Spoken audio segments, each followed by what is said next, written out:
Hello and welcome to Basins and Beer with ESA Analytics. I'm Blue Spikes.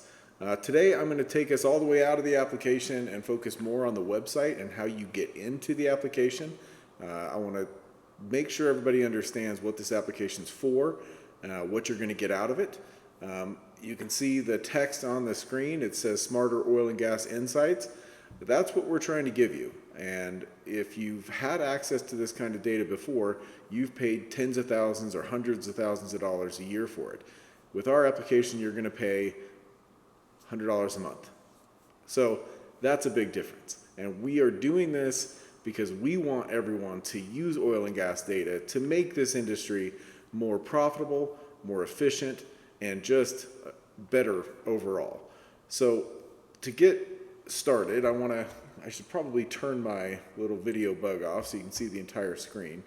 When you get to the web page, which is at earthscienceagency.com, there's the basic information about the company. There's the About page. We started in 2003, so we've been around for a while. There's a data tab that you can open to look at different types of data that we offer. There's a features tab that you can open. There's the terms, which tells you what you can and can't do with this application. There's the pricing, which is something I just discussed, where it's $100 a month per user. If you have more than one user on your account, the price drops per user a little bit until you get to 5 or more. So you're still looking at a very affordable rate, even if you need the application to be available to an entire office. But the thing I really want to focus on is the support. If you call this number or send an email to that address, you're going to be reaching me. And we do have a development team. We have a geology team of people who are putting together this data. But I'm the one you're going to be talking to if you need support. So it's kind of nice, I would think, that you can get right to the head of the company and you don't have to cut through a lot of red tape. I'm here a lot. I'm always here during business hours, and sometimes you can reach me outside of business hours. Just call that number and see if I'm around.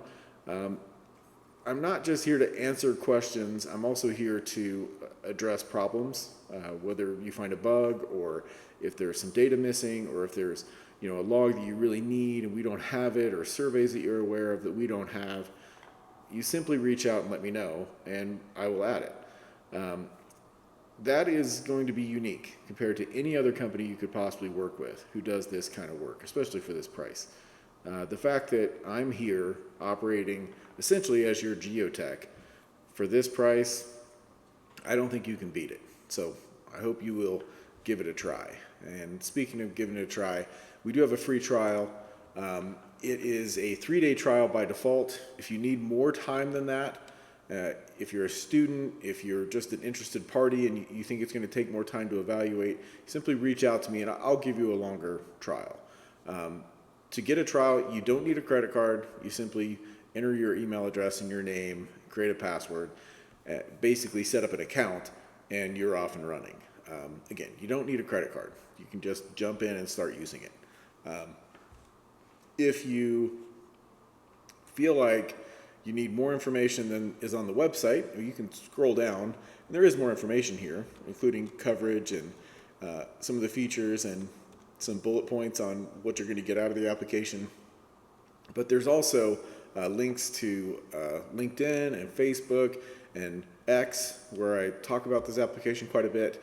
And then the key resource really is the YouTube channel, where we feature all of our videos, including this one.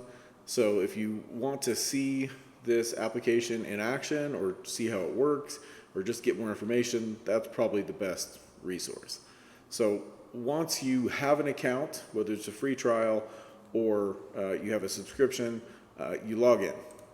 And so, of course, I've got my login, so I'm off and running. I selected the wrong thing there.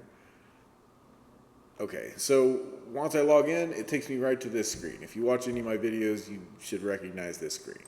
I say, always open the map. On the map, there are several things you can do. Obviously, you can pan around, you can zoom in.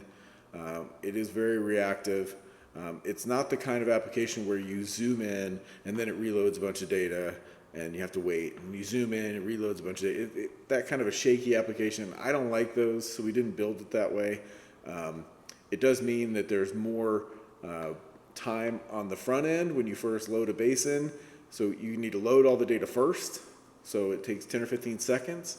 The advantage of doing it the other way is you get to see dots right away, but then there's a delay every single time you move. And I would rather have a 10-second delay at the beginning and no further delays than to have, a delay every time I move my mouse. So that's why we built it this way. There's the toggle that you can switch to. There's the satellite view.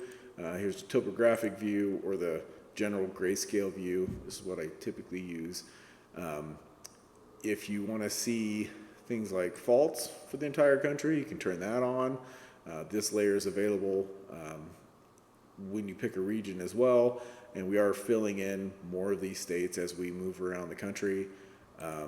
You can look at rig activity, so this will tell you, this is from Baker Hughes, this tells you where the rigs are located by county. So if you mouse over the county, it'll tell you, what the county state, the county name, and how many rigs, whether that's up or down over time.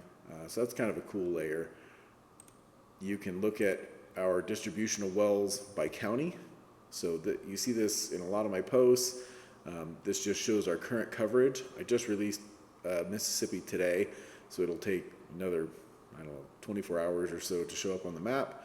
And then we'll be releasing Illinois and Virginia this week. I'm working on Louisiana. That one's going to take a while, and then we'll just keep working to the northeast here.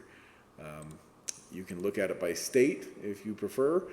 So this just tells you how many wells are in each state, and where the coverage is. You can look at the regions. So this is probably the most important layer, just because it tells you how everything is broken down. So if you want to load data, you have to figure out what region you want to look at. There are simply too many wells for this application to work seamlessly if you were to try to load them all at once. So we break it down by region. And so the bigger regions, they're big because there aren't that many wells, at least in a small area. These smaller regions, like in the Permian, they seem really small, but there are so many wells in that area that really it's a well count issue as far as performance is concerned. So these, like Permian, we have the Delaware, we have the Midland, we have the platform, and then we have the shelf. This is the DJ, you have Powder River, you have the Williston up here. And so, you should recognize the names of these different regions, and most of the time they're broken down by a single basin, but sometimes we've combined basins into larger regions. And then we have another layer that is subregions. So in this case, sometimes it's fields or just more recognizable areas that people might be familiar with. So that just sort of helps you orient yourself on this map. So anyway, decide on the region you want. In this case, I think the Eagle Ford looks pretty cool, so we're going to load that one. It is a good example of a basin that takes about 10 seconds to load. It has over 100,000 wells, so that's a pretty reasonable load time, I think. So just like that, it's done loading. And we haven't colored by anything, so it's just this grayscale map. But now I can go in here and I have all these menus, and I can choose formations. So in this case, I'm going to color by, in this case, primary formation is what we call it. Hopefully this is producing formation. If we don't have the producing, the data for the production, it's just the deepest formation or the most likely producing formation. There's a lot of sort of analysis goes into, what we should label it. And of course, if it's a lateral, for the most part, we can see where it's placed and know what they were targeting. But that's kind of how you get into the application, and you can size by different properties. This is a scatter plot or cross plot. If you want to change the axes, you just click on the axis label and you can choose these different options. Same thing with the Y scale, same thing with the bar chart. You can plot based on these other properties. We tried to keep this real intuitive, where you want to change something along that scale, you just click the scale. You can turn on things like surveys. So if you don't want to see just a dot for each well, you want to see the well trajectory, you turn that on and you can zoom in and see the wells. So this is colored by the formation, but you can see exactly where the well went. So I'm not going to get too much more in depth for this particular video. I wanted this to really be a true intro to getting into the application, what you can use it for, and how to access it, the cost, all of those things. So for this episode, I'm going to wrap it up. There will be more episodes where I discuss specific usage scenarios and workflows. But for now, I'm just going to wrap it up. I'm going to turn my bug back on here so I can say cheers.